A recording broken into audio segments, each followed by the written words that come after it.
of incidents in that last one, another of which we weren't aware of, but deservedly called a red flag, and we had the EMS vehicle out there as well. So our rider Mike Kyle in good hands. Haven't heard any update, but he got in under his own steam, so that at least is super positive.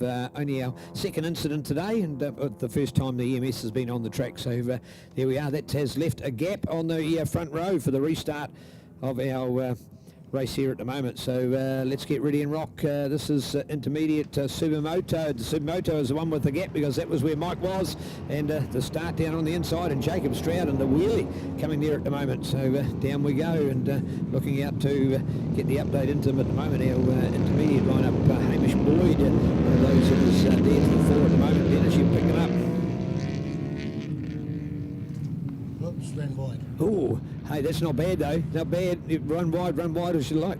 Tell you what, with the the sun on that ground and it being a Supermoto bike, he can just rejoin the race. Isn't that the perfect thing to do? No penalty there. He didn't gain any advantage from it. In fact, more the opposite. He went off the track, so he waited for everybody to go past and rejoin. He stays upright and rejoins the race, so no problem to him whatsoever. All right, Lee Tidman, Nick Camperhort, along with Jacob Stroud, Alec Butson, Jesse Stroud, Hamish Boyd in there. Hamish Boyd, one of those newcomers that got a great start through there as well, as we now sweep around that turn 5. And of course now, as beautifully explained there by Connor, what he did say was a third gear corner in a big race, because they've then got a right-handed turn, is actually a fourth gear corner now, because it just carries on and sweeps round back onto the straight, because you don't go up to Siberia and back again. So I like that analogy. So great work from Connor. Man, I just love having that guy. So much respect from him. Want to have more of him to help us with commentary. Great to see. Right back to our race at the moment, and here we are with Lee Tidman out to fly there on that beautiful RS125, hopefully quickly to do a pit walk at the immediate conclusion of racing day. He's a man I want to catch up with,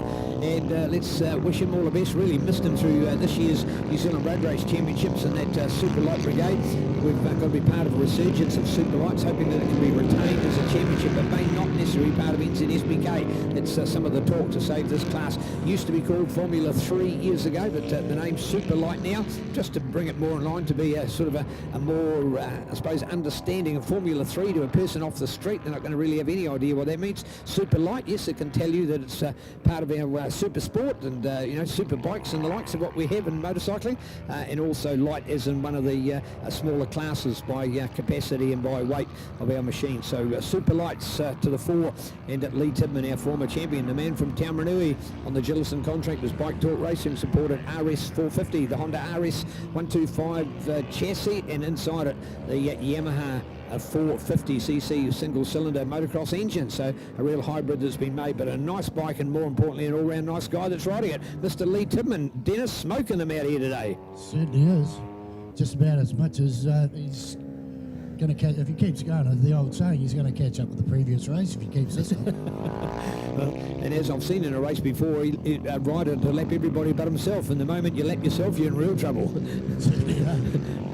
All right, there we go. Lee Tidman out to show us. Nick Camperhort in there, the NV Motorcycles man. Of course, now Mike Kyle, who'd been the star of that third place. And man, what an exceptional motard man he was. Now racing today, certainly let's hope you can see him back for more great rounds, and well done to Mike. So showing us his class there. Mike Kyle out of Whakatane on the 2015 model Husqvarna FS450 from Whakatane Motorcycles and Rock Oil Lubricants. So Mike Kyle missing in our field now, so a bit of bad luck there that he won't score the points, so that's going to leave that moto field wide open. Who's the next best moto in there? Dave Aitchison, Chris Andrews. So we're back down to those guys as well, and I think Hamish Boyd, as we did have. Oh yeah, Hamish is in there still. Yeah, and unfortunately, I think I gave Hamish the commentator's curse. He was the bike that ran off. Oh, okay. Turn 3 or turn 2 here. All right, there we go. Lee Tidman's the man in control, and comfortable advantage. Nick Camperhort on that very different Husky out there. Husky, of course, of renowned off-road influence, but now making actually road bikes. So take an opportunity and check it out at NV Motorcycles, something different. And well, isn't that the best way when you're the local bike shop owner, distributor for that world-recognised brand? Go and put it on a racetrack. Don't matter what the racetrack is. If it's a dirt bike, put it as a dirt bike. In this case, it's a road bike. We'll come to a road racetrack. And Nick normally has been renowned for, of course, for being that sort of that motardish kind of a dabble with bikes, but now it's road bikes. One of them's the Moto Guzzi 1200, but here today today on this fantastic new Husqvarna. So check it out, 701cc, very different kind of a motorcycle to what you're used to. But I tell you what, Nick's making it seem like it's a great performer on a racetrack like Taupo is today. Dennis, what do you think of Taupo as far as this shorter track's concerned? It's that little bit different. You sort of think of that big event and that big track to go here, but shorten up, it sort of doesn't lose anything, does it? Well, most of the meetings that I come to are on this short track. It's only the likes of the endurance races or the superbikes, which we actually use the extended circuit. So I'm quite used to this, and I like the track. Well, I like any motor racing track. I mean, it's obviously each track, as kind of said, it's different schools to each track, and so every track's got its own mana or thing, and people have got to, everyone's racing on the same track, so it's exactly. Yeah. I just love that analogy about his the comparison between third and fourth gear around through that sweeper, because in fact he thinks it makes that corner much better, because you've actually got a continuation and not having to hit the brakes again. So you were going faster, and as he said in his words, hanging the back out as you're power sliding it all the way through there. So I totally agree. As I said, you asked me earlier about which position I like actually lasting out there. As I said, with what we call flag point 4 and 5. Now 5, it is exciting watching the likes of the Reeses,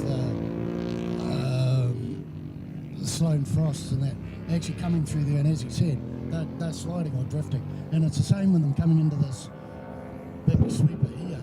But actually when they're coming around past the actual flag point, some of them start actually drifting one way, and then they turn the bike over and they drift the other way into the corner.